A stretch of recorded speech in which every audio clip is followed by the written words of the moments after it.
She was screaming Southwest loud. The whole street came outside. You don't belong here.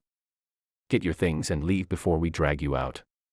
Her voice cracked with rage as two men in fake security uniforms shoved a bright yellow notice onto the front door.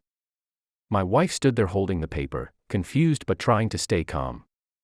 One of the men stepped closer, puffing his chest out like he owned the place. Then, without warning, he shoved her shoulder and barked, "Read it. You're trespassing in this neighborhood." I froze for a moment. My wife staggered back but didn't let them see fear. She looked them dead in the eye and said quietly, "Touch me again. And you'll regret it." They laughed like it was a joke. The so-called HOA cops spread out on my lawn as if it was theirs, flashing fake badges and threatening to arrest her. The neighbors whispered from behind their fences. Phones recording, too scared to step in. That's when I walked out of the garage, still wiping grease from my hands. One of them pointed at me and shouted, "There he is. The squatter." Another raised his fist, ready to lunge at my wife again. My heart pounded, but I didn't rush. I just stared at them with a calm face. They didn't understand. Because what they didn't know was simple. I wasn't just her husband. I wasn't just another man moving into the neighborhood. I was the one person they should never have laid a hand on. And the moment one of them swung at her, everything changed. The man's fist barely grazed her arm before I stepped in. I caught his wrist mid-swing and twisted it down until he dropped to his knees with a cry.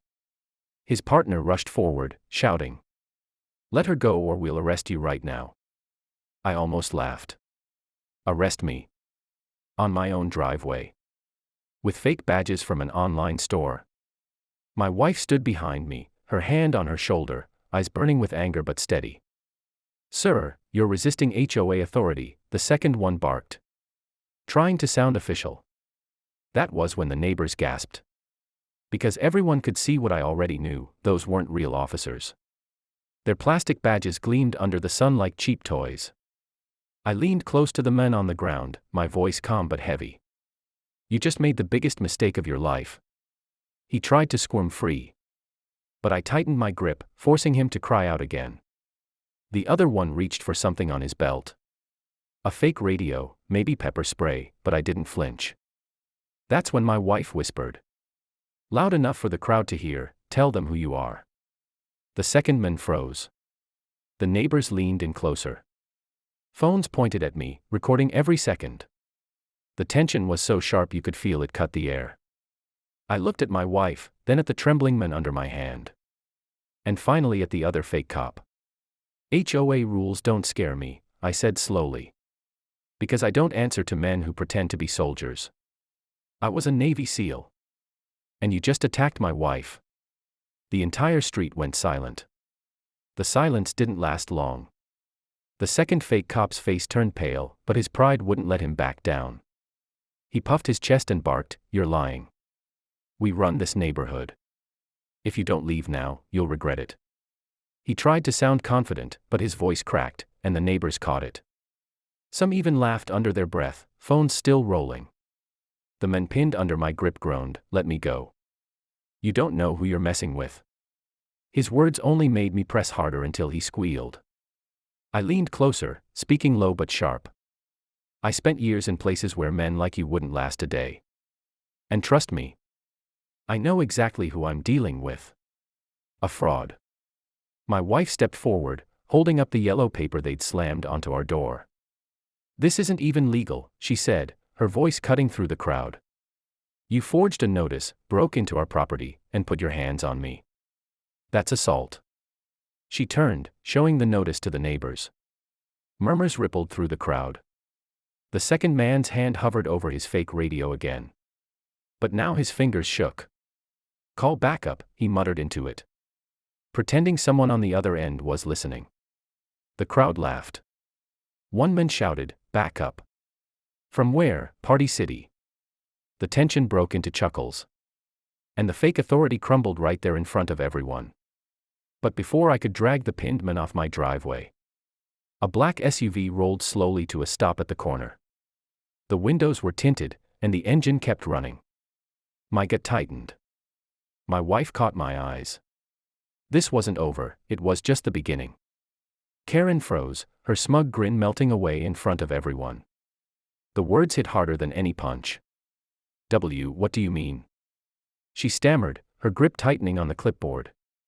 The fake cops shifted nervously, glancing at each other, suddenly unsure if they should still act tough. I pulled a phone from my pocket, tapped once, and held it high so the crowd could see. The screen showed a live video feed from my security cameras, clear footage of her men shoving my wife, slapping that fake notice, and flashing those toy badges. Every angle, every second, recorded in high definition. Gasps and whispers swept through the neighbors. Karen's face turned red. That doesn't mean anything. You can't. But she was cut off by the sharp wail of real sirens. 2 sheriff cruisers pulled up, lights flashing, dust kicking from the tires. Real deputies stepped out, hands on their belts, eyes narrowing as they took in the scene. One of them walked straight up to me and nodded. "Sir, we got your message. Everything under control here." Karen's jaw dropped. "Your message," she repeated, her voice trembling. I looked her dead in the eye. "I told you. I don't answer to fake rules. I serve this country, and I don't need your permission to live on my own land." The deputies turned to Karen. "Ma'am, you and your men are under arrest. Charges: trespassing, assault, impersonating law enforcement." Before she could protest, they cuffed her right there on the sidewalk. The neighbors cheered, some chanting my name, others filming every second for proof. My wife slipped her hand into mine, her eyes glistening. I kissed her forehead and whispered, "It's over." She smiled back, strong as ever, as Karen was shoved into the cruiser, still screaming about her rules. I looked around at the crowd and said one last thing, my voice steady. I didn't fight for this country to be told I can't stand in my own driveway. Not by her. Not by anyone. The cheers rose higher, echoing through the whole street.